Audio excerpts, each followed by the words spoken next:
Perfect. Hello, I'm sorry everyone. about that. Oh my gosh. The Dog Lovers Live. I'm James Jacobson coming to you live. Yes, if there's any question, do you pre-record this? No, this is live with all of its warts and all.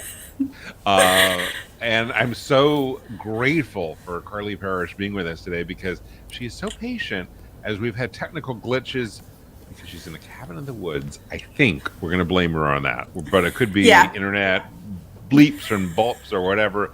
But Carly, thanks so much for being with us today. We were starting in another Facebook Live, but we're picking it up here, and we're having a conversation about your show, which is called Simply Enough with a Dog, and it's a podcast that you've been doing for a few years. Tell me about how you started. Yeah, so I was living in London at the time, and I didn't know anyone. So we moved from Seattle to London with my dog and my husband, and I didn't know anyone, and I got very involved in the dog community there. And I was also listening to a lot of podcasts because sometimes before I found a job, there were days where I would not speak to anyone. And so listening to podcasts made me feel like I was part of the conversation. And so I just had the thought of, this would be really great to have a dog podcast. And that's when the idea started.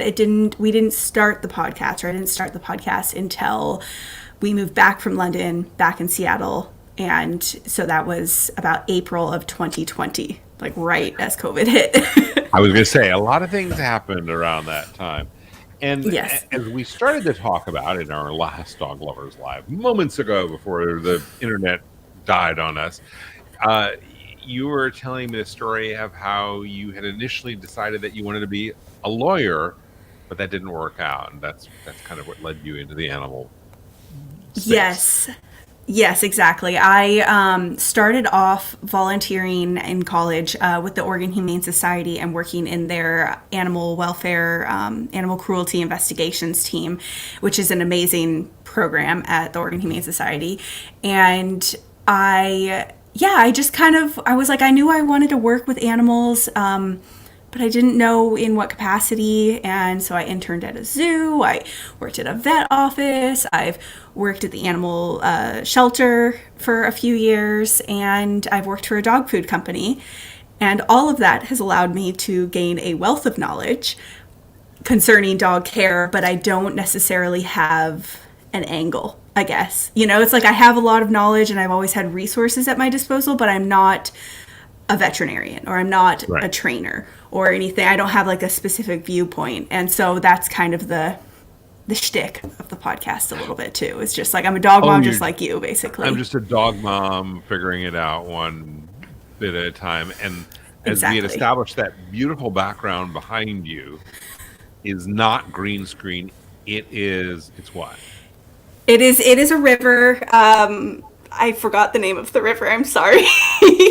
It's about an hour outside of Seattle where I live, and I'm on vacation celebrating my birthday. My dog, in the last live, he was clacking around. I've put him in the bedroom now because he was settling. Responsible for our bad internet. It was like, no, probably.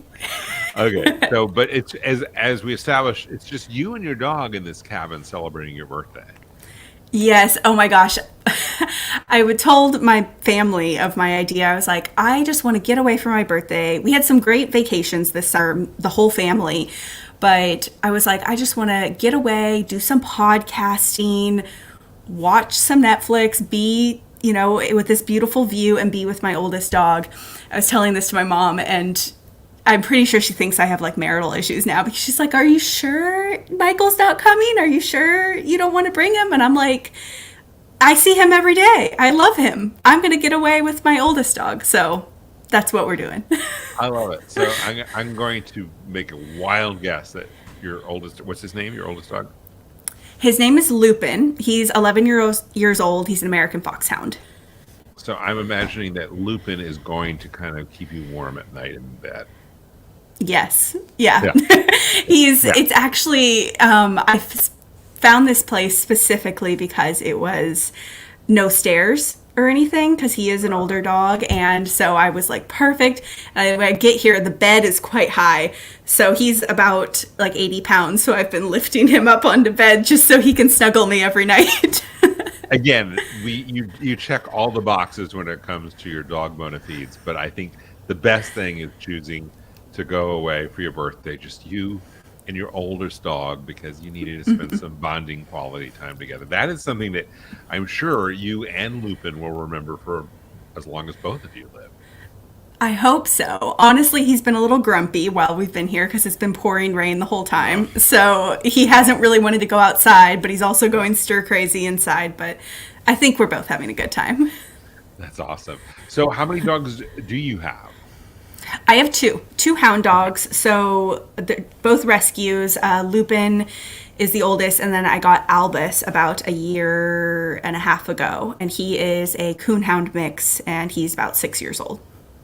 So the shtick, to use your term, of your show, basically is dog mom figuring it out how to raise a healthy, happy dog or dogs. Exactly. Yeah.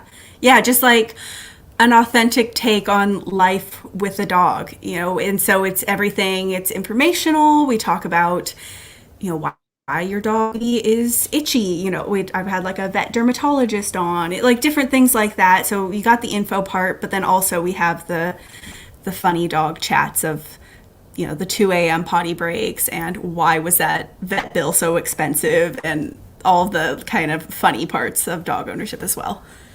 What's been the most surprising thing during your journey into podcasting? That's a good question. I mean, I don't want to. Honestly, I'm just really surprised people are listening. It feels so nice that people message me after an episode and they say, that was so great, or I hope, Lupin enjoys his new toy that you got him, or whatever. And I'm like, oh my gosh, just the fact that people are tuning in every Wednesday. Coming out of the woodwork who follow me in Lupin. Yeah. Exactly. Yeah. So just the fact that people are tuning in and it's not just like my grandma listening is been so rewarding and also a little surprising. How many episodes have you done so far? We have done, I think I'm on like 73, 74. So I'm rounding the corner to that 75. Come out every Wednesday. Yes, every Wednesday with the Dog Wednesday. We talked a little bit in the previous live. I don't have a co-host anymore. We started with a co-host and she got a promotion at work and was really busy. There was no drama. She just didn't have time for it anymore. So it's just me now. And so tomorrow I actually have a new episode coming out and it's almost like a reintroduction of, so like, here's what's going to be happening in the future. I got a new logo, that kind of stuff, kind of a little revamp happening tomorrow. Do you find that your listeners are interested sort of in the backstory of you, Lupin, and the whole, podcasting? Like, I got a new logo. I think some of them are, because the episode tomorrow is actually a Q&A. And so I asked everyone, what are your questions? And I was thinking people are going to be like, do you have merch coming out or something? But instead they were like, what'd you study in school? Why'd you start a podcast? And so that's actually part of the episode tomorrow, is a little bit of the backstory of why I started and how it's been going. Well, that is interesting. So let's answer that question as a preview to what you're going to be talking about on your podcast that drops tomorrow. Okay. So why I started, I kind of mentioned this in the last live, but I just really enjoy podcasts in general. I enjoy listening to a conversation and I feel like I'm part of the conversation when I'm a listener. So I like that. And then I also, because of my career, I've always had a bunch of resources at my disposal as a dog mom. And I was like, well, so if they had like if one of my dogs was displaying a weird behavior or, he looks like he has an ear infection, I was always able to ask someone at work, like, hey, can you take a look at this? Or what's your opinion? And this is when you were with the animal food company in England. Yeah, this is animal food company. This is, I mean, any of my previous Okay. jobs, and over the last 10 years. And so I was like, what do all the normal dog parents do? What if there was a great, some kind of, answer, some or audio experience that people could listen to and learn a little bit about dogs and also commiserate about dog life. So that was the reason I started. Partially also because I wasn't really interested in going back into the American workforce after I moved back from the UK. So I was also like, let me try this entrepreneur path. And how it's been going has been interesting. It's been going great. I've been enjoying it. And there's been a lot of changes over the year and a half, as I mentioned, starting with a co-host, and COVID happened, so we had to pivot a little bit, and then co-host deciding to take a step back. And so it's been a lot of up and downs and a lot of figuring out how to edit and a lot of technical issues, but it's good. It's been going well. I'm really enjoying it. Is this a full-time gig for you? It is. Yeah. Okay. So you work, 40 hours a week on your podcast? I mean, Ish. yeah. I could probably put in 40 hours, but I do try to still make it a hobby and make it like a hobby experience. So I probably don't put in that many hours in, but yeah. Is most of the time spent on the production, post-production, or the marketing, or something else? I would say probably post-production, mainly because I do very little marketing. I am hoping to change that coming up in the next few months here, but I would say, yeah, learning how to edit. I can get very perfectionist with it, especially when I have guests on every week. It's just like we had technical issues with the live that we just did. It's, everyone's audio is various, quality. And so that kind of stuff I think is probably what takes up most of the time. What do you think draws your audience to you?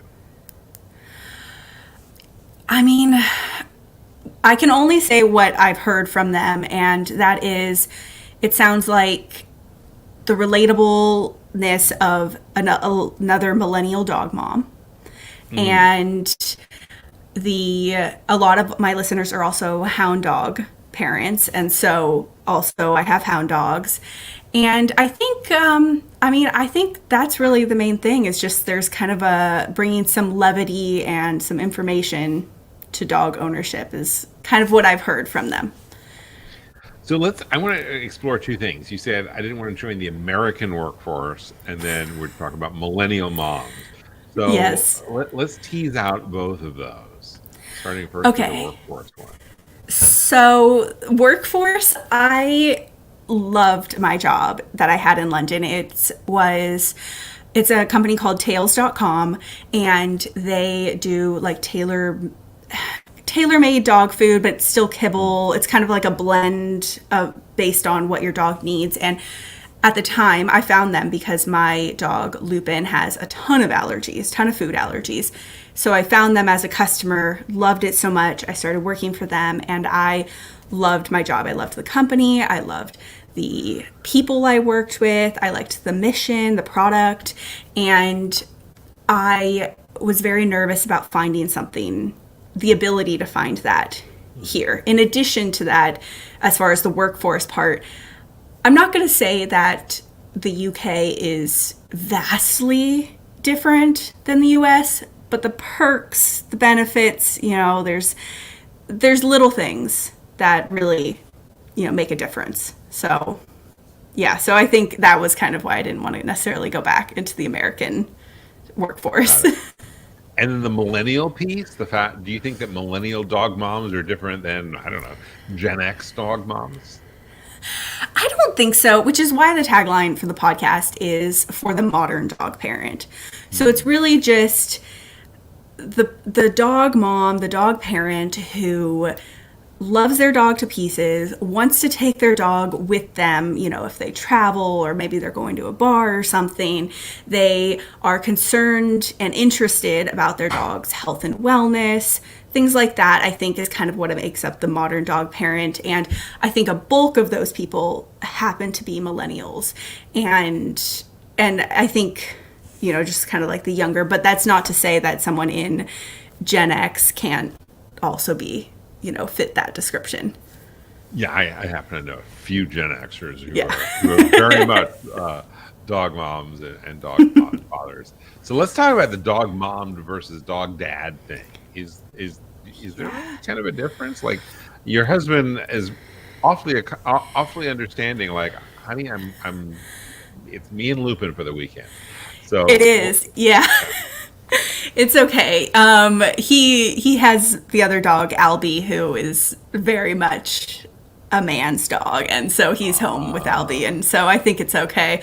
But yeah, I actually have an episode that I did with my partner, and it's called "The Underappreciated Dog Dad," because in reality, even though I am, I put myself out there on social media and with the podcast as like dog mom, he does half of everything. And I make sure he does half of everything.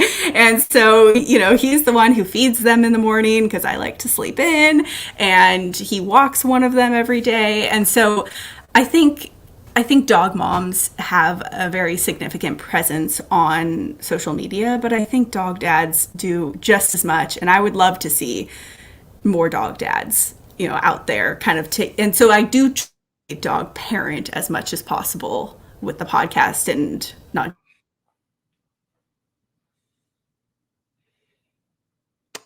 I think our internet is once again not going so well at the cabin in the woods. So I want to basically wrap up this episode of Dog Lovers Live.